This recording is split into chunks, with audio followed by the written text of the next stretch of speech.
जरा आप किसानों की दिक्कतें समझिए। एक तो कोरोना, उसके बाद इतनी ज़्यादा ठंड पड़ रही है कि लोग रात में आग जलाकर मजबूर हैं यहाँ पे सोने को। सड़कों पर किसान उतर आए हैं, सड़कों पर रात गुजार रहे हैं। और ख़ास बात यह है कि महिलाएं भी पुरुषों का साथ दे रही है, कंधे से कंधे मिलाकर महिला भी चलती आ रही है। और दूर दूर से लोग यहाँ पर आंदोलन के लिए आ गए हैं, आवाज़ उठाने के लिए आए हैं। आपसे जानना चाहूँगी, कहाँ से आ रहे हैं आप? मैं डिस्ट्रिक्ट ललितपुर से आ रहा हूँ। और सबसे खास बात यह है कि डिस्ट्रिक्ट ललितपुर से नंगे पांव आए हैं। जरा मैं चाहूंगी कि रोहन, हमारे कैमरा पर्सन, कि वो किसान भाई का पैर दिखाएं कि नंगे पैर चले आए हैं। और पैरों की हालात आप जरा देखिए कि पैरों की हालात क्या हो गई है। 550 किलोमीटर की दूरी होगी। कितने दिन पहले आपने शुरू किया था चलना? 6-7 दिन हो गया है, आराम से हम चले आए। आराम से 20 किलोमीटर 25 किलोमीटर चल जाती। 50 के बाद भी सरकार नहीं समझ रही है। सरकार नहीं समझेगी। हमारे टिकैत साहब का आह्वान हुआ है और उनके उस पर हम जान देने के कुर्बान। 550 किलोमीटर, वो भी नंगे पैर। और टिकैत साहब बता रहे थे कि आप काफी टाइम से नंगे पैर। 30 वर्ष से मैंने कोई जूता नहीं पहना है। जब तक हमारे क्या वजह है कि आपने 30 वर्षों से जूता नहीं? किसानों को समृद्ध हो जाएंगे, किसान के लिए प्रधानमंत्री झुक जाएंगे, तब हम जूता पहन लेंगे। आपको लगता है प्रधानमंत्री झुक जाएंगे? झुकना तो पड़ेगा, नहीं तो मोदी को किसानों ने बनाया है, वो किसान ही मिटा देगा।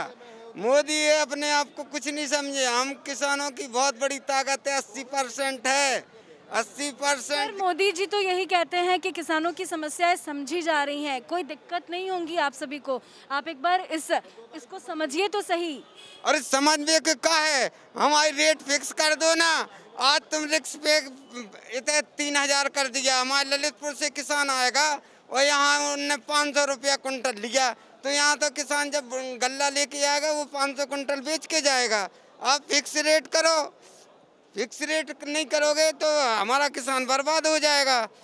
दूसरी बात यह है कि इनके बिल में जो जो कमियां हैं वो सुधारे ना। तो आप चाहते हैं कि कमियां सुधर जाएंगी? तो आप भी सुधर जाए तो हम किसान सब तैयार हैं। कमियां नहीं सुधरेंगी तो मोदी जी को हम लोग वोट से सुधार देंगे।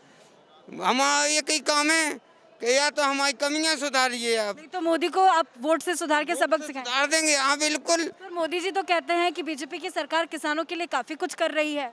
काफी क्या कर रही है हमारी समझ में नहीं आ रही। जो काफी करवे लगे कि हम इतने किसान यानी फुटपाथ पे आए हैं, पैदल चल के आए हैं, भूखे प्यासे। दिक्कत नहीं हो रही? भूखे प्यासे खाने की दिक्कत, घर परिवार नहीं है, सर्द रातें हैं, आग जला के सोना पड़ रहा है, ठंड इतनी ज्यादा पड़ रही है, कोरोना का काल है, दिक्कत तो हो रही होगी ना? बिल्कुल बिल्कुल। बहुत एक और है कि जैसे उनने कह दी 2-2, 3-3 एकड़ जमीन हो के 100 एकड़ या 200 एकड़ व्यापारी काम करेगा। इससे तो और हमें आलसी बना देगा। यानी सीधी बात है, उसमें संशोधन बिल में पूरा होना चाहिए। ना तो बिल हटाया जाए, ना तो मोदी जी निश्चित आपको भी किसान हटा देगा। हमारा 80% किसान है और अब जागृत हो चुका है युवा। हम बूढ़े तो गल्लन गम खा जात, हमारा युवा, हमारा जो बेटा है वो अब गम खाने वाला नहीं है। इसलिए जय जवान जय किसान। जी, क्या कहना चाहेंगे आप? मैं ये कहना चाह रहा, बिन मांगे जो तीनों अध्यादेश जो दिए गए हैं किसान के लिए, ये किसान का हित में है। इनको ना MSP की हमें आवश्यकता है, ना कॉन्ट्रैक्ट खेती की आवश्यकता है।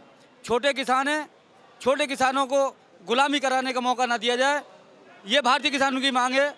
और आज जो निर्णय लिया जाए वो सोच समझकर निर्णय लिया जाए, अन्यथा ये यदि आपके पक्ष में निर्णय नहीं आया जो आप मांगे कर रहे हैं, तो उसके बाद आगे की क्या प्रणाली? हम किसान किसी भी हद तक जाने को तैयार है। हमारा राष्ट्रीय नेतृत्व जो आदेश करेगा उस आदेश का पालन करेंगे। हम बदायूं जनपद से भारतीय किसानों जिला सचिव। चलिए, तो देखा आपने, सुना आपने कि किस तरह से किसान काफ़ी ज़्यादा परेशान है। किसानों का बस यही कहना है कि जो बिल है उसको बदला जाए या उसमें सुधार किया जाए। यदि नहीं किया जाएगा ऐसा तो हम अपनी मांगों को लेकर डटे रहेंगे, अड़े रहेंगे और तब तक यहाँ से नहीं हिलेंगे जब तक सरकार कोई बड़ा फैसला उनके पक्ष में नहीं लेती। कैमरा पर्सन रोहन के साथ मैं पूजा, R9 TV।